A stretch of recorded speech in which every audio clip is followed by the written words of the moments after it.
back to the Rhode Island Wave. My name is Peyton Perry, and today I will be introducing a very special guest, Miss Rhode Island 2022, Abby Mansolillo of North Smithfield, Rhode Island. Welcome, Abby. Hi, Peyton. How are you? I'm good. How are you? I'm good. Thanks for having me. Thank you so much for joining us today. So first, you want to just tell me a little bit about yourself? What makes you you? Yeah, so my name is Abby Mansolillo. I'm from Smithfield, Rhode Island. I am, of course, Miss Rhode Island 2022. It's been an unbelievable month and a half, or maybe 2 months now. I've lost track of time.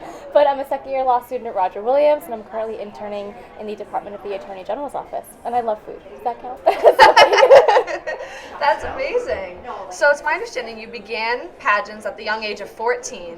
And now 8 years later, you finally won the title of Miss Rhode Island, which must feel incredible. But tell me, what first led you into the world of pageantry? Yeah, I mean, I think when I was little, I was 14 years old, and, before that I grew up watching, pageants on stage. I remember watching the Miss America competition, and I always thought, girls who competed were, light years away. They were separate and, away from me, a normal person who didn't compete. And then I got into the industry when I signed on to a modeling agency at the time. Someone in the agency recommended I compete, and it's all history. I fell in love with the industry, and here I am at 23, and I'm going to Miss America in December. That's incredible. That must be so exciting. What were you feeling when you heard that you won? Oh my God, I don't even remember. I can't even tell you what was going through my head. I remember holding hands with the incredible first runner-up. Her name is Hannah Crawshaw. We were holding hands. I remember just saying, if this is meant for me, it will not pass me by. And then they said my name, and I don't remember anything else. I just dropped to the ground, just hysterical crying. My mom jumped on stage. It was amazing. It just, everything that that I ever worked for was just right there ahead of me. And I swear I watch my crowning video every single day. That's incredible. So you earned your bachelor's degree at Providence College in English Women's Studies, and then you had 2 internships with NBC News for NBC Channel 10 WJR. So tell me, how was that experience? What was it like? Yeah, Did you enjoy it? It was amazing. So I went to Providence College, go Friars. I loved it there. I graduated in 2021 with a double major in English and Women's Studies, as you said. And during my time at my undergrad, I interned at NBC. I was at the news desk, and then I was working on their lifestyle show, Studio 10, and I really did think I was going to be a news anchor. That was something I really had in my mind for a long time, and it was so much fun. I was able to connect with so many people. I met the original Hulk, which was amazing. Oh, wow. By the way, I thought he was going to kill me. But it was so fun. And then, unfortunately COVID hit, and we were all sent home, and I guess I had a midlife crisis, I guess. But I had always wanted to be an attorney. And I think, being a stubborn teenager, I pushed it aside, saying it wasn't for me, or I couldn't do it, it was too hard. And then I really started thinking seriously and said, no, I think this is what I'm meant to do, and this is my calling, and here I am. But NBC was incredible, and it was a really great, a good family to join. I still keep in contact with people I interned with. Oh, that's incredible. Yeah, and on that track, because now you want to be Attorney General in the future. I do. And you're attending Roger Williams Law School, which is also incredible. But it's my understanding, too, you have a platform, Trust Your Gut. Do you want to talk a little bit about that? Yeah, so, again, I do love law school, but I think we have to have something else that moves us. My platform, Trust Your Gut, Be Your Own Health Advocate, is multifaceted. So it looks at really encouraging patients to know their health history, to know how they can, have choices and options in the medical field, and, with their procedures, with their treatment. And it also looks at, caregivers and how can doctors and nurses really work with patients to make sure they know their options. I created in honor of my mom, who had a gastrointestinal stromal tumor, it's a very long name, back in 2019. It's super rare. It's actually, that kind of tumor only makes up 1% of all gastrointestinal tumors. So imagine, hearing your mom has this incredibly rare cancer that it's like, wait a minute, what?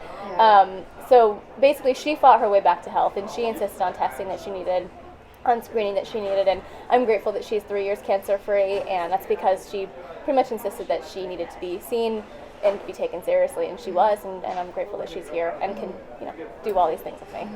So what is some of the work that your platform has done so far? I understand you're partnered with Dana Farber. That's quite an accomplishment. I do. Yeah, Dana Farber does incredible work with families like mine, and with many other people, not only across Rhode Island and Massachusetts, but really all over the United States. So I did partner with them creating the fundraising page, and I also had a yoga class that benefited Dana Farber. I've been practicing yoga for about 6 or 7 years, so it was really fun to combine those 2 passions. Otherwise, I am actually working on a really exciting development. I've partnered with Brown University, and I have 2 classes being developed, one in the summer, which actually is happening in about a week and a half, which focuses on the prescription antibiotic crisis and health advocacy, and then in the fall we're going to be taking a look at cancer research and health advocacy. So I'm really grateful for the bio department for really allowing me to partner with them, and that's just one of the many things I plan on doing. I'm going to be working with some other health advocacy programs across the United States to really, kickstart this message that I have of, trusting your gut. Mm-hmm. Yeah, that's incredible. I wish you all the luck in that. That sounds amazing. The curriculum is absolutely brilliant and will definitely go a long way. Implementing it into the education system, that's great. Thank you. So back to winning Miss Rhode Island. Oh, I don't know. I know. What were some of the challenges and highlights that you found throughout the whole process up until the point when you were granted the title?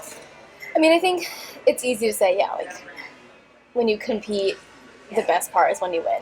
Unfortunately, it doesn't always happen, as we know. So definitely that was the best part for me, of course. But it's a lot of growth as well. I think that's a great thing. It's also that's a challenge. I think it's easy to say, well, I'm not good enough. I'm not smart enough or pretty enough or what have you to get on stage. But really, once you get past those roadblocks, that mental aspect is super important. And that's once you say, no, I deserve to be up here just like everybody else. That's, I think, when the magic happens. And I think it took me some time to really say, no, stay in your lane, look at yourself, worry about yourself, and just compete. And, it's easy to say, be yourself. And that's really true. You just go and you put your best foot forward, and if the stars align and if that's what's meant for you, like I said, then it won't pass you. Mm-hmm. If you could give one piece of advice to a young girl who's looking to enter the world of pageantry, or maybe she has but she hasn't quite won that title yet, what would it be? If she hasn't decided if she's going to and she's thinking about it, I would say compete. Please compete in Miss Round organization or your local Miss America organization competition. Miss America is so incredible for so many reasons. First of all, it's such a wonderful sisterhood. I was able to meet a lot of the young women I'm going to be competing against at Miss America just last weekend at Miss Massachusetts, and the sisterhood is real.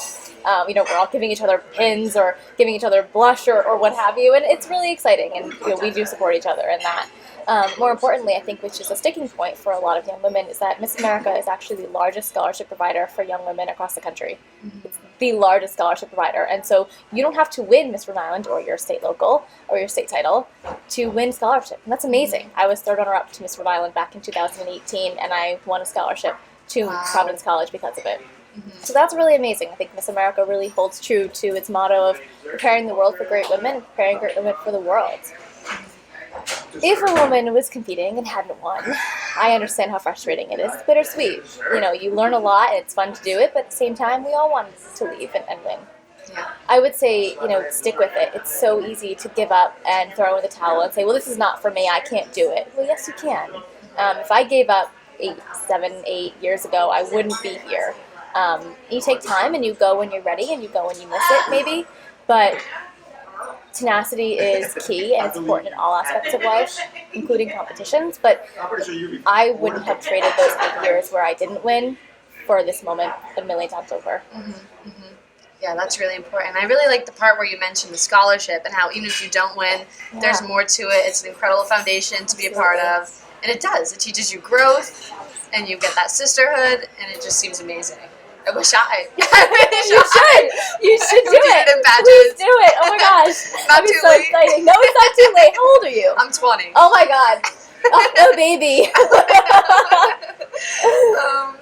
So moving forward, what are some of the opportunities you won back in May of 2022, the year that we're in now? You've had a couple of months in the title. What are some of the things that you've gotten to go to? Oh my gosh, I've been doing a lot. They have had me all over the state. It's been incredible.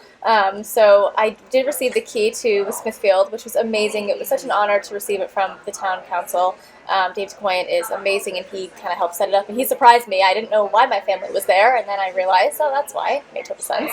That was fun. I've gone to art festivals, and once school picks up, I'll be able to go read to students and visit colleges and really encourage college-age women to compete in this organization because they're in the age.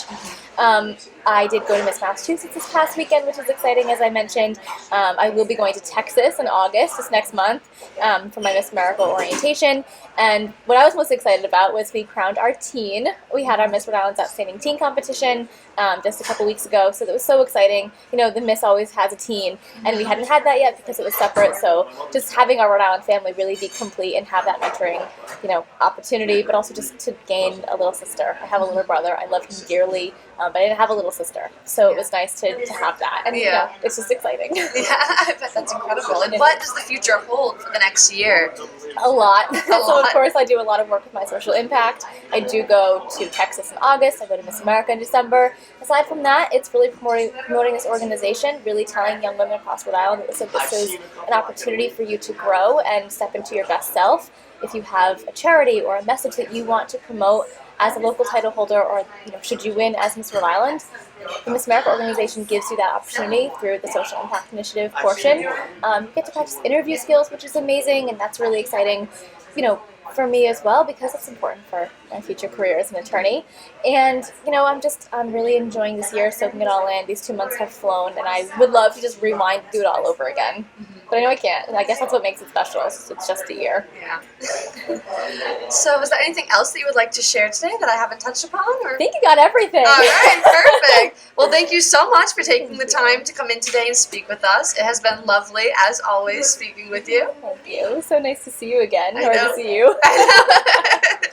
All right.